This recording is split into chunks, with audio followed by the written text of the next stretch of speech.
Menteri Investasi atau Kepala Badan Koordinasi Penanaman Modal Bahlil Lahadalia berdiskusi terkait prospek dan tantangan investasi di Indonesia, khususnya di IKN Nusantara dengan mantan Perdana Menteri Inggris Tony Blair. Dalam diskusi yang dilakukan di sela rangkaian World Economic Forum Annual Meeting 2023 di Davos, Swiss pada Rabu 18 Januari 2023 waktu setempat, Bahlil menyebut investasi asing untuk pembangunan IKN Nusantara menunjukkan sinyal yang positif dari berbagai negara. Luasnya area IKN membutuhkan kerjasama secara terus-menerus. Investasi di IKN belum sebaik di sektor manufaktur karena internal rate of return-nya pasti manufaktur lebih baik.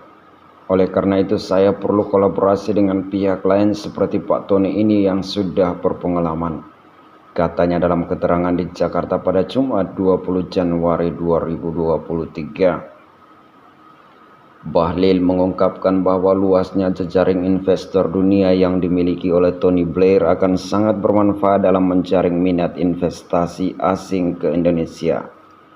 Jejaring Tony Blair juga disebut akan mampu mempertemukan investor dalam negeri dengan mitra asing.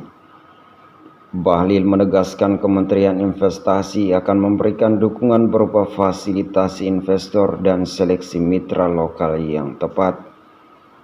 Mengapa hal tersebut? Tony Blair menyatakan komitmennya dalam mendukung terwujudnya IKN. Ketertarikan investor terhadap IKN juga diharapkan bisa terus berlanjut, dan Tony siap untuk memberikan dukungannya sampai dengan terrealisasi. Bahkan dukungan kolaborasi juga dapat diberikan melalui investasi di luar IKN Nusantara. Nah, potensi hilirisasi kalau kita fokus sampai dengan 2035 ini sebesar 545,3 miliar US dollar dari 8 komoditas. Mineral batu bara itu 427, kemudian minyak gas itu 67,6 miliar, dan perikanan itu sekitar 50,6 miliar.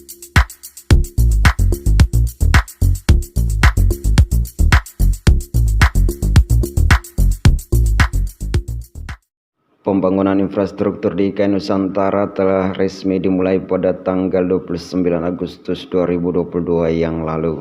Hal ini ditandai dengan penandatanganan kontrak pekerjaan pembangunan tahun anggaran 2022 sebanyak 19 paket oleh Kementerian PUPR.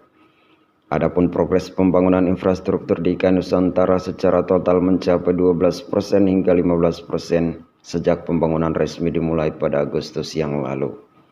Pembangunan infrastruktur dasar pun terus dikebut dan beberapa di antaranya seperti pembangunan bendungan dan hunian pekerjaan konstruksi mendekati tuntas. Ketua Umum Kamar Dagang dan Industri Indonesia Arsyad Rashid mengatakan IKN Nusantara menjadi peluang besar bagi investor global untuk menanamkan modalnya di Indonesia.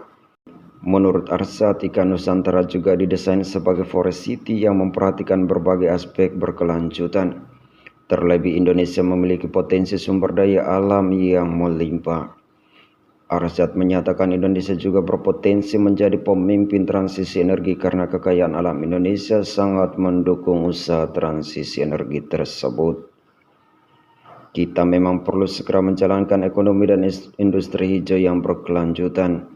Salah satunya melalui transisi energi dengan memanfaatkan sumber energi baru terbarukan atau EBT yang ramah lingkungan. Indonesia memiliki semua sumber EBT yang potensinya sangat luar biasa paparnya.